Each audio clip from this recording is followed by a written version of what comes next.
रात का समय था। सोनम किचन में रात के खाने से निकले बर्तन धुल रही थी। किचन से थोड़ी दूर पर सोनम की जेठानी नीता अपने पति के पास सोफे पर बैठी थी। नीता जानती थी कि सोनम किचन में बर्तन धुल रही है और उस तक उसकी कही गई बातें पहुंच जाएंगी, इसलिए उसने कुटिलतापूर्वक गौरीश को सुनाते हुए पास बैठे अपने पति से कहा, हमने किसी का उम्र भर का ठेका थोड़ी न लेके रखा है।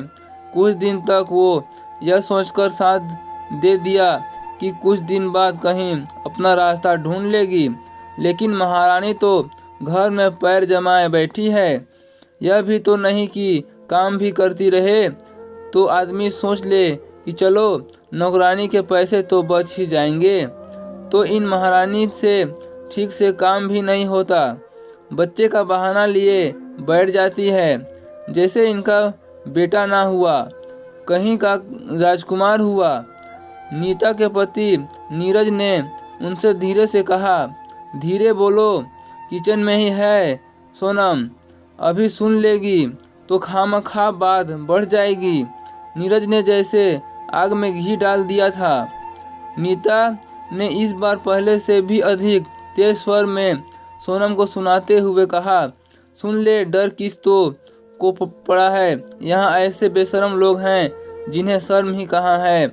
अगर शर्म होती तो चली न जाती यहाँ से, दूसरे के टुकड़ों पर पड़ी ना रहती। हमें डर नहीं है किसी का। अगर हमारी बातें चुभती हो तो अभी चली जाए यहाँ से।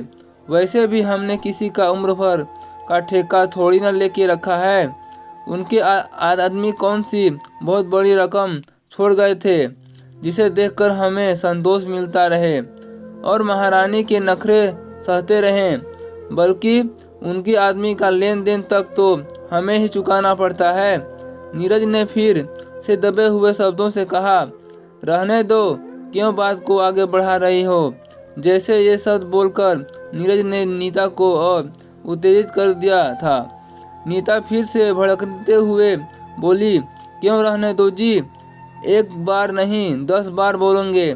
अगर हमारे घर में रहना है तो सुनना ही पड़ेगा, नहीं तो चलती बने यहाँ से। माँ बेटे दोनों कितना खाते हैं तुम्हें कहाँ पता है। अगर दोनों माँ बेटे हमारे घर में ना होते तो हमारा कितना पैसा जुड़ जाता, जो कि बिना मतलब का खर्च हो जाता है। इन दोनों पर नीरज ने धीरे से डरते डरते कहा, अभी कुछ महीने का ही तो है। सोनम का बेटा कितना खाता होगा भला, थोड़ा सा दूध ही तो पी लेता है बेचारा, और वैसे भी अभी क्या खाने लायक है, वह अभी छोटा ही तो है। नीता ने लगभग चिल्लाते हुए कहा, खबरदार, अगर उन माँ बेटे की तरफदारी की तो हमसे बुरा कोई न होगा। छोटा सा कहते हैं, आप घर में से कितना ही दूध महारानी अपने ही बेटे को पिला देती है और उसे आप जरा सा बच्चा कहते हैं। हम तो कहते हैं कि ये दोनों माँ बेटे यहाँ से चले जाएं, तो हमारे घर से और शिशिर से बोझा हट जाएगा। नीरज पत्नी भक्त था, जानता था कि जो उनकी पत्नी बोल रही है वह गलत है, लेकिन पत्नी भक्त पुरुषों को तो सब जानते ही हैं। वही हाल नीरज का था। तो दोस्तों, हमें इस कहानी से क्या सीख मिलती है कमेंट करके जरूर बताइएगा, और चैनल पर पहली बार आए हैं तो चैनल को लाइक शेयर सब्सक्राइब जरूर कीजिएगा। फिर मिलते हैं एक नए इंटरेस्टिंग स्टोरी के साथ।